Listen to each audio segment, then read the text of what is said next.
الحمد لله رب العالمين،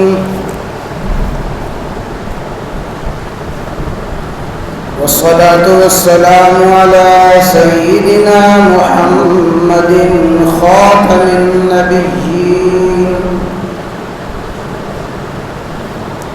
وعلى آله وأصحابه الطيبين الطاهرين،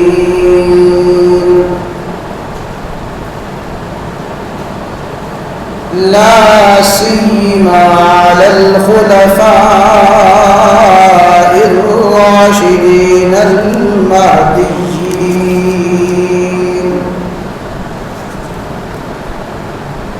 ولعنة الله على أعدائهم أجمعين.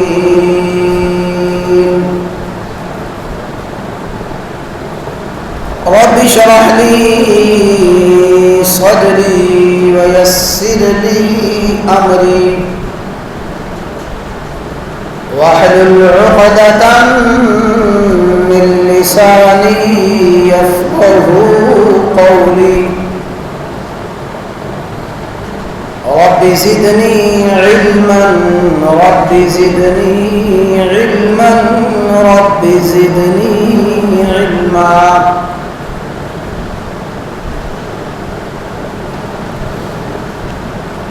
أما بعد، فقد قال النبي صلى الله تعالى عليه وسلم: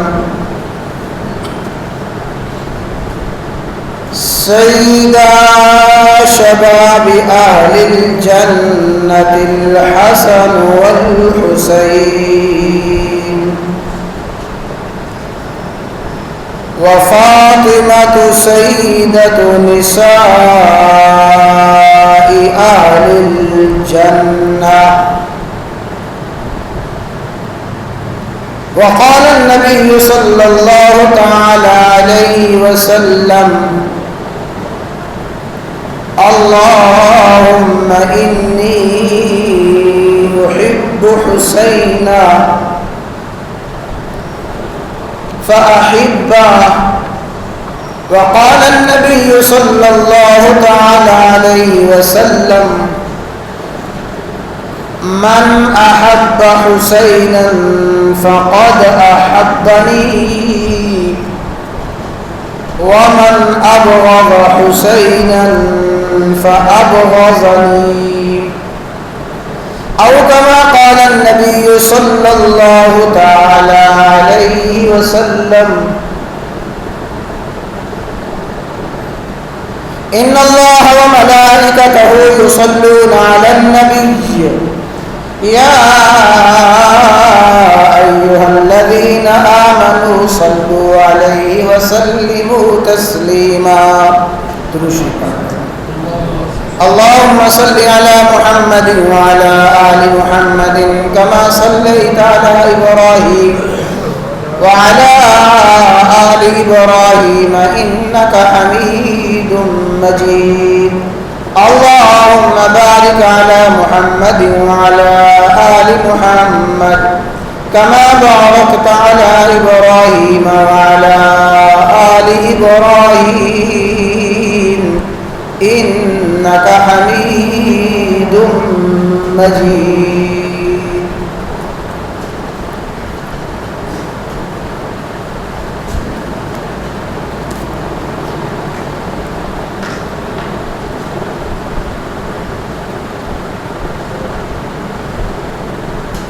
بزرگان محترم، برادران اسلام،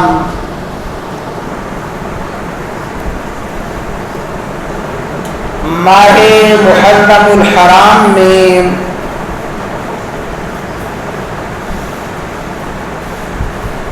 جس موضوع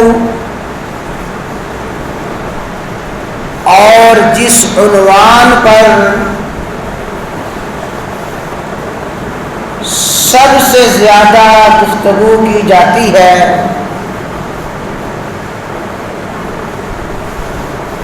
وہ موضوع اور وہ عنوان نواسہ رسول جگر گوشائے بطول حضرت سیدنا حسین بن علی رضی اللہ تعالی عنہ کی شہادت، آپ کی فضیلت، آپ کی عظمت اور منقبت، آپ کے ساتھیوں کی شہادت کا تذکرہ اور واقعہ کربلا اس مہینے میں سب سے زیادہ گفتگو اسی موضوع پر کی جاتی ہے۔ ہر منبر و محراب، ہر خطیب اور واعظ، ہر مبلغ اور ہر داعی محرم الحرام میں اس مہینے پر لازماً گفتگو کرتا ہے۔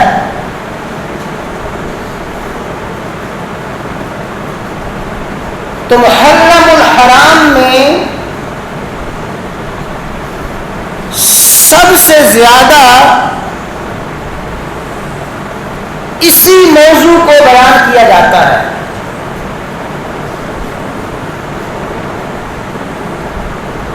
اس کے ساتھ ایک اور بات شامل کر لی جائے تو یقیناً غلط نہیں ہوگی کہ محرم الحرام میں واقعہ کربلا کو، تذکرہ حسین رضی اللہ تعالی عنہ کو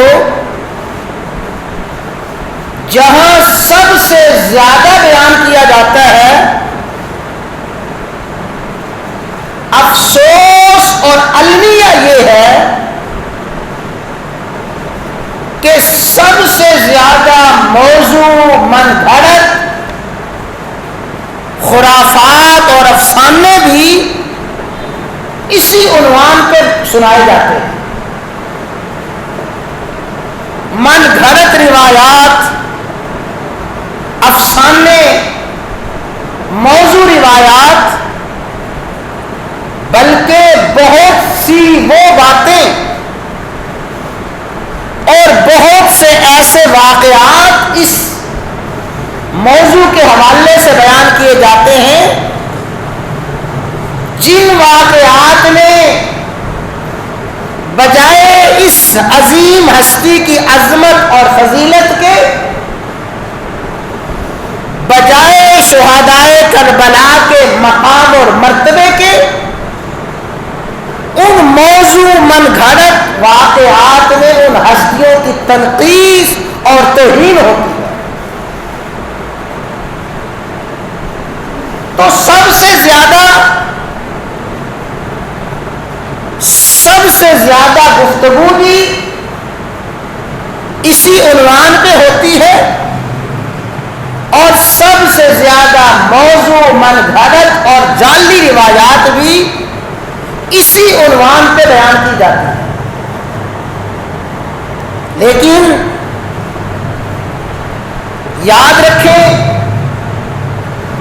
ہمارے دین کی بنیاد، ہمارے دین کی اساس اور جڑ، اور جتنی بھی احادیث رسول اللہ صلی اللہ علیہ وسلم کی ہم تک پہنچی ہیں،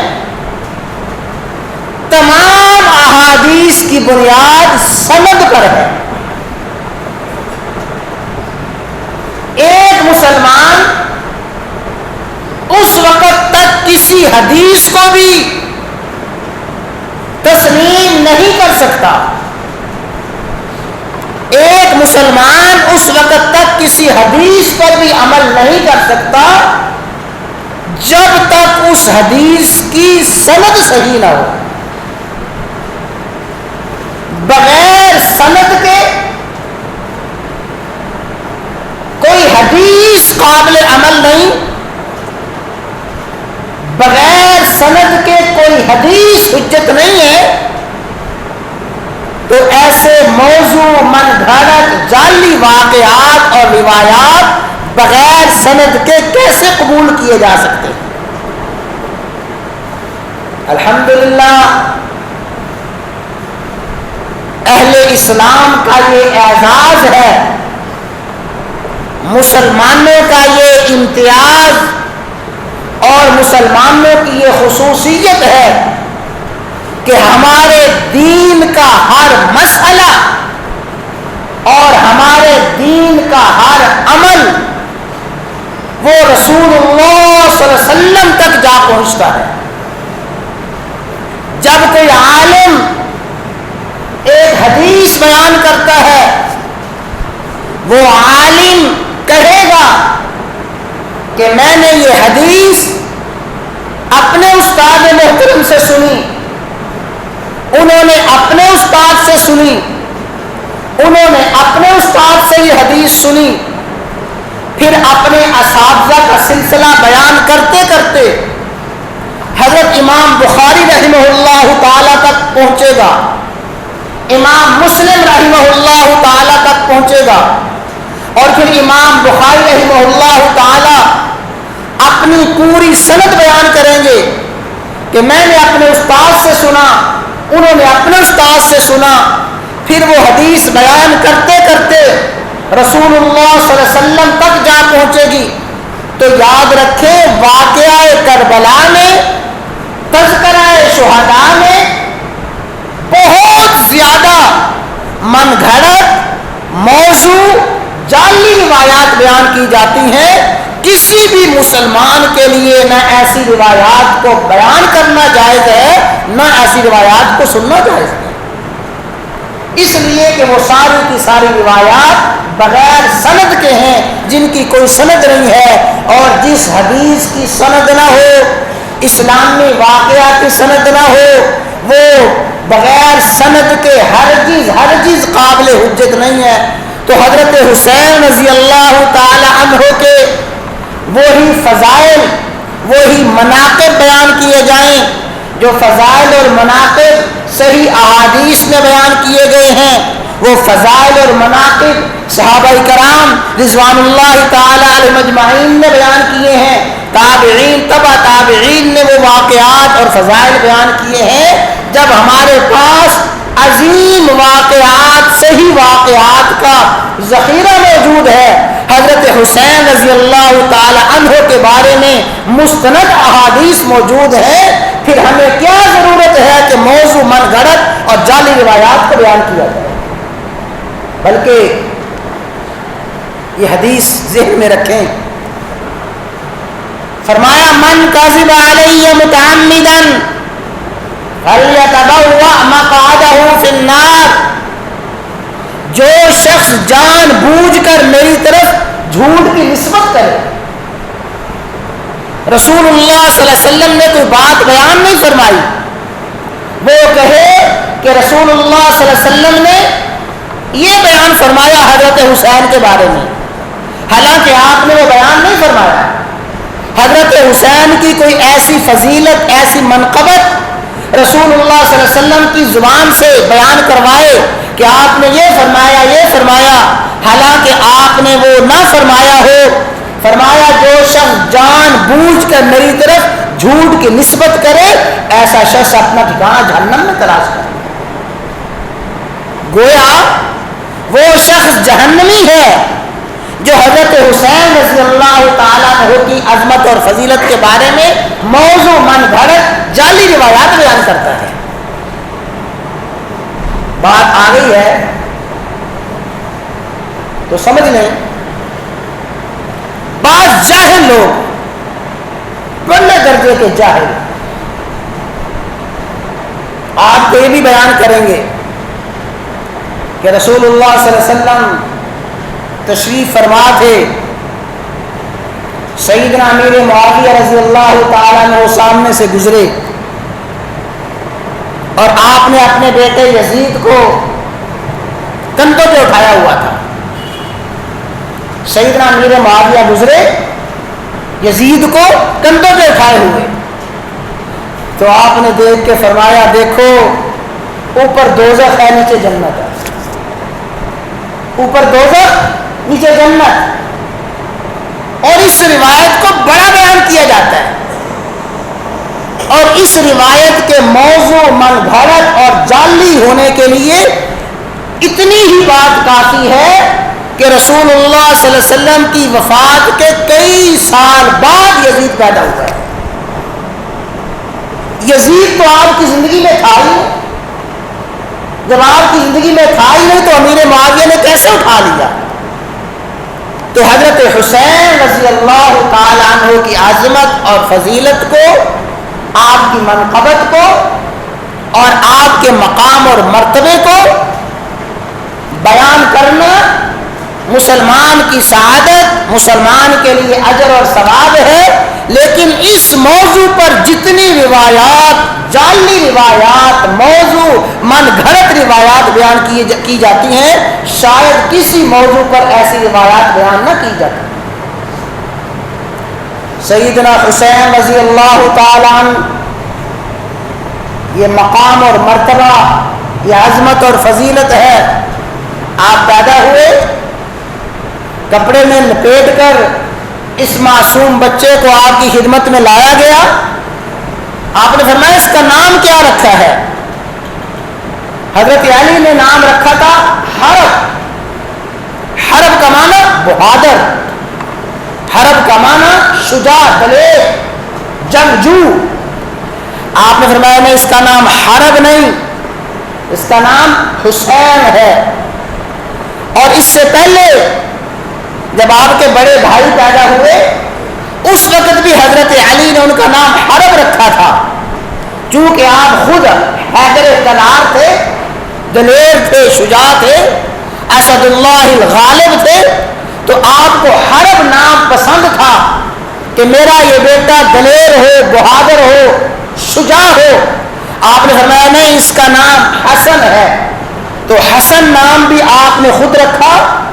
پھر 11 ماہ کے بعد جب حسین پیدا ہوئے آپ نے خود ان کا نام تجویز فرمایا, اور رسول اللہ صلی اللہ علیہ وسلم نے فرمایا اللہ تعالیٰ نے دنیا والوں سے یہ دونوں نام چھپا کے رکھے تھے.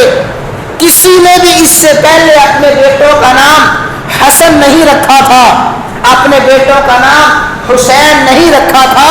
اللہ تعالیٰ نے سب سے پہلے یہ دو نام میری بیٹی کے بیٹوں کے رکھوائے ہیں. گویا حسن نام بھی اللہ تعالیٰ کا انتخاب ہے, حسین نام بھی اللہ تعالیٰ کا انتخاب ہے. تو ان شہزادوں کے لیے اس سے بڑھ کے کیا فضیلت ہے کہ ان کے نام بھی اللہ نے, اللہ کے رسول نے تجویز فرمایا. فرمایا حسن نام, حسین نام ان سے پہلے کسی کے نہیں رکھے گئے تھے.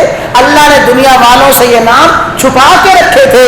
اور آپ نے ارشاد فرمایا یہ فرشتہ آیا ہے, اس فرشتے نے آ کے مجھے بشارت دی ہے, خوشخبری سنائی ہے. کیا خوشخبری سنائی؟ کہ یا رسول اللہ صلی اللہ علیہ وسلم آپ کے یہ دونوں شہزادے, دونوں بیٹے سیدہ شباب اہل جنہ, جنت کے نوجوانوں کے سردار ہوں گے. جنت کے جتنے نوجوان جنتی نوجوان ہوں گے, جنتی نوجوانوں کی سرداری حسن اور حسین کے پاس ہوگی. اور فرمایا ان کی والدہ کے بارے میں بشارت دی, سیدۃ نساء اہل الجنہ, اہل جنت کی عورتوں کی سردار یہ فاطمہ ہوں گی. فاطمہ جنتی عورتوں کی سردار ہے, حسن و حسین جنتی نوجوانوں کے سردار ہیں. تو یہ وہ عظیم الشان بیٹے ہیں, یہ وہ مقام والے ہیں, ابھی پیدا ہوئے ہیں, بچپنی میں ہیں, پہلے ہی جنتی نوجوانوں کی سرداری مل گئی. اور پھر ان کو اللہ تعالیٰ نے وہ عظمت عطا فرمائی, وہ مقام اور مرتبہ عطا فرمایا. ایسی عظمتیں ایسی سعادتیں کائنات میں کسی کو نہیں ملی۔ روایات میں آتا ہے رسول اللہ صلی اللہ علیہ وسلم نے اپنے دونوں شہزادوں کو اپنی کمر پہ سوار کیا، کمر پہ سوار کر کے آپ نے دونوں اپنے دست مبارک دونوں ہاتھ زمین پہ رکھے، گھٹنے زمین پہ رکھے، گھٹنے اور دونوں ہاتھ زمین پہ رکھ کے آپ نے اپنے دونوں شہزادوں کو اپنی کمر پہ سوار کیا اور کمر پہ سوار کر کے پورے کمرے کا چکر لگایا۔ یہ وہ مقام اور مرتبہ، یہ عظمت کائنات میں کسی کو حاصل نہیں ہوئی۔ حضرت فاروق اعظم رضی اللہ تعالیٰ فرماتے ہیں کہ میں نے دیکھا رسول اللہ صلی اللہ علیہ وسلم تشریف لا رہے ہیں، آپ نے اپنے ایک کندھے پہ حسن کو بٹھایا ہے، دوسرے کندھے پہ حسین کو بٹھایا ہوا ہے، دونوں کو اپنے کندھوں پہ سوار کر کے تشریف لا رہے ہیں۔ جب فاروق اعظم نے دیکھا تو فرمایا نعم المرکوب مرکوبکما، واہ واہ شہزادو تمہاری سواری کے کیا کہنے، نعم المرکوب مرکوبکما، کتنی اچھی تمہاری سواری ہے، کتنی اچھی تمہاری سواری ہے۔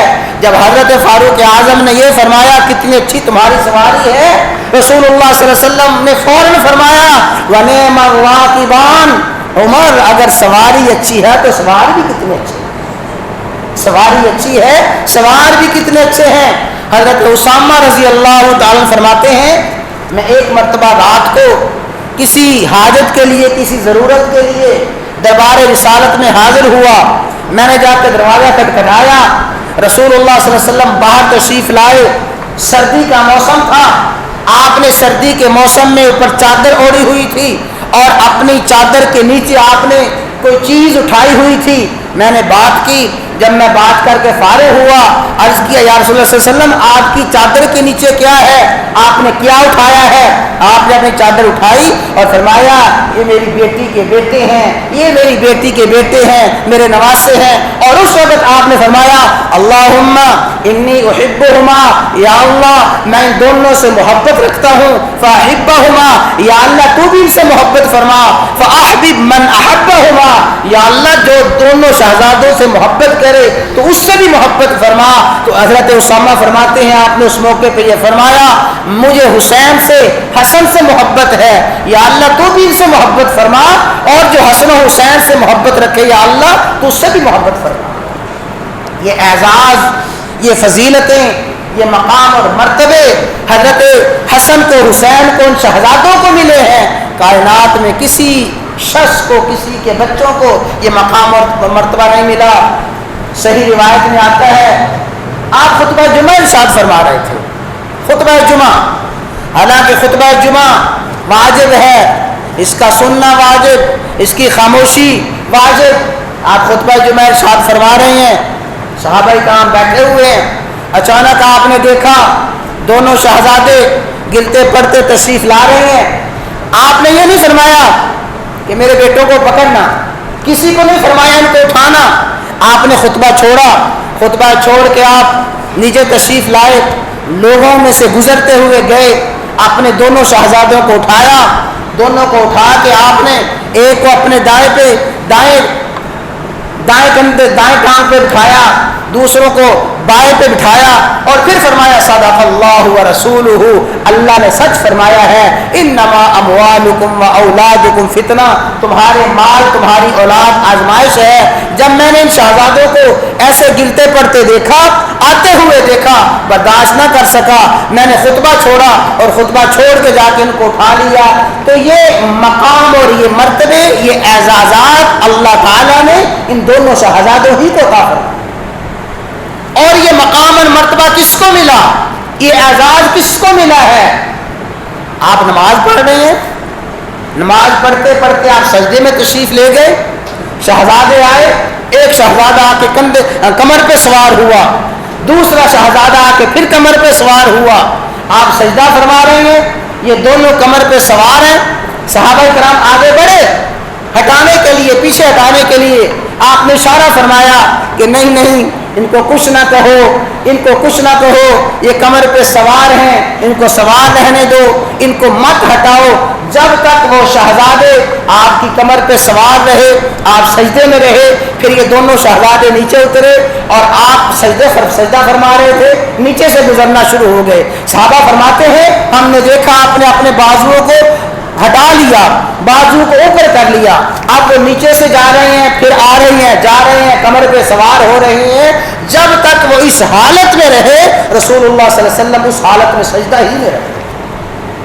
تو یہ فضیلتیں اور یہ مرتبے اللہ تعالیٰ نے حضرات حسنین کریمین رضی اللہ تعالی عنہما کو عطا فرمائے تھے۔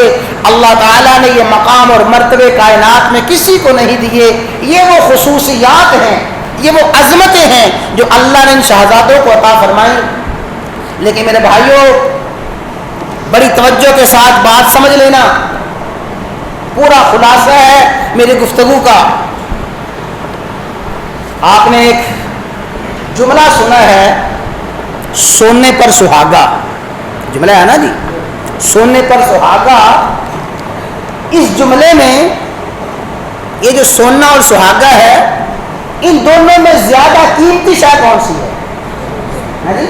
سونا قیمتی ہے۔ اس سونے پہ سہاگا ہو جائے تو اور سونے میں چمک آ جاتی ہے، لیکن اصل قیمتی شے سونا ہے۔ یاد رکھیں سیدنا حسین رضی اللہ تعالی عنہ کو آپ نے گڑتی دی، حضرت حسین کے لیے، حسنین کے لیے بہت بڑا اعزاز ہے۔ حسنین کریمین کے پیٹ میں سب سے پہلی خوراک آپ کا لعاب مبارک گیا۔ حضرات حسنین کے لیے بہت بڑا اعزاز ہے۔ آپ کے کندھوں پہ سوار ہوئے، آپ کے لیے بہت بڑا اعزاز ہے۔ آپ نے کندھوں پہ سواری فرمائی، آپ کی کمر پہ سوار ہوئے، آپ نے اپنے شہزادوں کو اٹھایا۔ یہ تمام کی تمام فضیلتیں، یہ سارے کے سارے اعزاز حسنین کریمین کے لیے بہت بڑا شرف ہے، حسنین کریمین کے لیے بہت بڑا اعزاز ہے۔ لیکن میرے بھائیوں یاد رکھیں، توجہ کے ساتھ سمجھ لیں، یہ ساری کی ساری باتیں سہاگا ہیں، یہ ساری کی ساری باتیں ثانوی ہیں۔ جو سننا ہے، جو اصل بات ہے، جو سب سے بڑا اعزاز ہے، وہ سب سے بڑا اعزاز یہ ہے کہ حسنین کریمین رسول اللہ صلی اللہ علیہ وسلم کے صحابی ہیں، آپ کو شرف صحابیت ملا ہے۔ یہ جو صحابیت کا شرف ہے، یہ انبیاء کے بعد کائنات میں سب سے بڑا شرف ہے۔ یہ جو صحابیت کا شرف ہے، یہ نبوت کے بعد سب سے بڑا مقام ہے، نبوت کے بعد سب سے اعلیٰ درجہ ہے۔ اس لیے کہ نبوت کے بعد کائنات میں کوئی شخص بھی کسی صحابی کے گرد پا کا مقابلہ نہیں کر سکتا۔ حسنین کریمین کا سب سے بڑا شرف یہ ہے، حسنین کریمین کا سب سے بڑا اعزاز یہ ہے کہ حضرت حسین، حضرت حسن، وہ دونوں رسول اللہ صلی اللہ علیہ وسلم کے صحابی تھے۔ تو شرف صحابیت نبوت کے بعد سب سے بڑا شرف ہے، نبوت کے بعد سب سے بڑا اعزاز ہے۔ ورنہ خدا نہ خواستہ اگر ایمان نہ ہو، اللہ نہ کرے ایمان نہ ہو، ایمان نہ ہونے کی وجہ سے نبی کی بیوی ہونا بھی کسی کام کا نہیں ہے، ایمان کے بغیر نبی کا بیٹا ہونا بھی کسی کام کا نہیں ہے۔ ایمان اور صحابیت کا شرف حضرت حسین رضی اللہ تعالیٰ عنہ کا سب سے بڑا شرف ہے، سب سے بڑا اعزاز ہے۔ اور اس اعزاز کے ساتھ جو رسول اللہ صلی اللہ علیہ وسلم کا لاڈ ملا ہے، رسول اللہ صلی اللہ علیہ وسلم کا پیار ملا ہے، اس پیار اور لاڈ نے اس شرف کو اور زیادہ بڑھا دیا ہے۔ گویا سننا یہ ہے، آپ شرف صحابیت سے مشرف ہیں، اس پہ سہاگا یہ ہوا کہ آپ کو وہ پیار ملا، وہ لاڈ ملا، وہ محبت ملی جو کائنات میں کسی کو حاصل نہیں ہوئی۔ اللہ تعالیٰ یہ بات سمجھنے کی توفیق عطا فرمائے۔ تمام صحابہ کرام کے ساتھ، حسنین کریمین کے ساتھ، اہل بیت کے ساتھ ہر مسلمان کو محبت کرنے کی توفیق عطا فرمائے۔